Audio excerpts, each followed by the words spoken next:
성 김대건 안드레아 신부 순교자 대축일. 오늘은 성 김대건 안드레아 신부님 대축일입니다.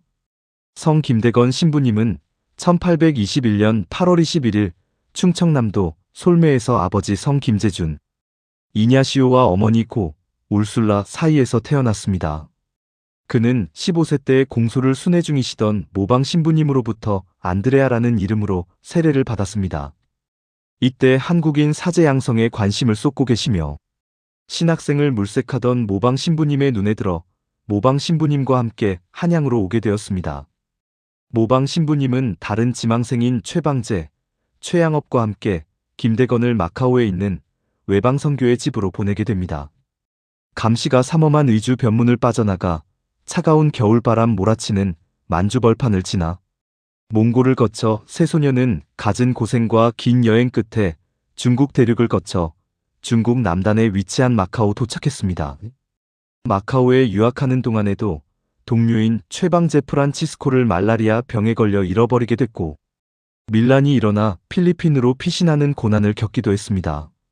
이렇게 고향을 떠나온 지 6년여 만에 김대건은 이제 20살의 청년이 되었고 철학신학 등 서구 교육을 받은 최초의 한국인이 되었습니다. 김대건 신부는 공부를 마치고 꿈에 그리던 고국으로 돌아오다가 만주 변문에서 신자를 만나 고국 교회가 풍비박산이 나고 신부님과 아버지 그리고 수많은 교회 지도자들이 순교했다는 사실을 알게 됩니다. 그는 쓰러진 교회를 다시 세울 양으로 여러 차례 입국을 시도하지만 뜻을 이루지 못하다가 가까스로 입국에 성공합니다. 입국 직전에 김대건은 몽고에 계시며 역시 입국의 길을 모색하시던 조선교구 이대주교 페레올 주교님으로부터 부제품을 받습니다. 김대건 부제는 입국하자마자 주교님을 모실 준비를 합니다. 육로로는 도저히 위험해서 불가능하다고 느낀 김 부제는 바닷길을 열기 위해 조각배 한 척을 구해 교우들과 함께 상해로 향합니다. 그러나 도중에 태풍을 만나 배는 침몰 위기를 맞지만 성모님의 도우심으로 간신히 상해에 닿았습니다. 그곳에서 페레올고 주교님, 안신부님 등을 만나 25세의 나이에 유학을 떠난 지 10년 되던 해 1845년 8월 17일 고주교님에 의해 사제로 서품되었습니다. 천미사도 그곳의 소신학교에서 봉헌했습니다. 김대건 신부는 이후 주교님을 모시고 배를 타고 귀국길에 오르지만 또 풍랑을 만나 40여일 만에 제주도에 표류하였으나 다시 서해안을 거슬러 올라 1845년 10월 12일 충청도 황산포에 도착합니다. 이후 김대건 신부는 또 다른 선교사 영입을 위해 안전한 통로를 만들려고 노력하시다 포졸들에게 붙잡히고 말았습니다. 서품되신 지 불과 13개월 만인 1846년 9월 16일에 새남터에서 장렬히 순교하셨습니다. 그분은 문초를 당하실 때에도 결코 죽음을 두려워하지 않으셨으며 성직자의 당당한 기계를 잃지 않으셨습니다. 오히려 옥중에서도 신자들의 영신 생활을 걱정했으며 감옥에 갇힌 이를 격려하였고 죽으시러 가시는 길에서도 구경 나온 인파에게 천주를 믿어 구원을 받으라고 전교를 하셨습니다. 비록 26세라는 꽃다운 나이에 자신의 목숨을 천주대전에 그리고 한국교회의 건설에 바쳤지만 그분의 굳건한 믿음과 교회를 위한 열정은 모든 사제의 모범이요 귀감으로 남아있습니다.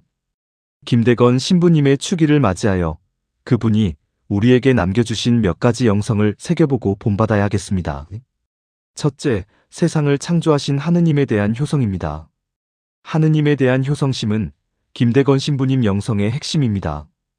이 세상의 임자이신 하느님을 알아뵙지 못하면 이 세상에 태어난 보람이 없고 한번 알아본 후에 하느님을 배신한다면 차라리 이 세상에 안인한 것만 못하다고 강조하십니다.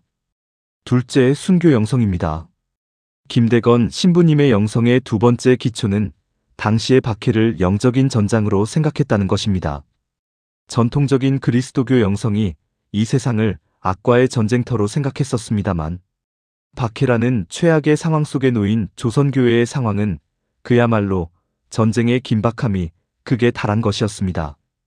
전투에 나간 군사가 목숨을 바쳐 적과 싸워야 하듯이 박해는 악의 공격이며 거기에 맞선 신자들은 영적 승리를 위해 자기 목숨을 던지는 싸움을 해서 기필코 이겨야 한다는 생각을 가졌습니다.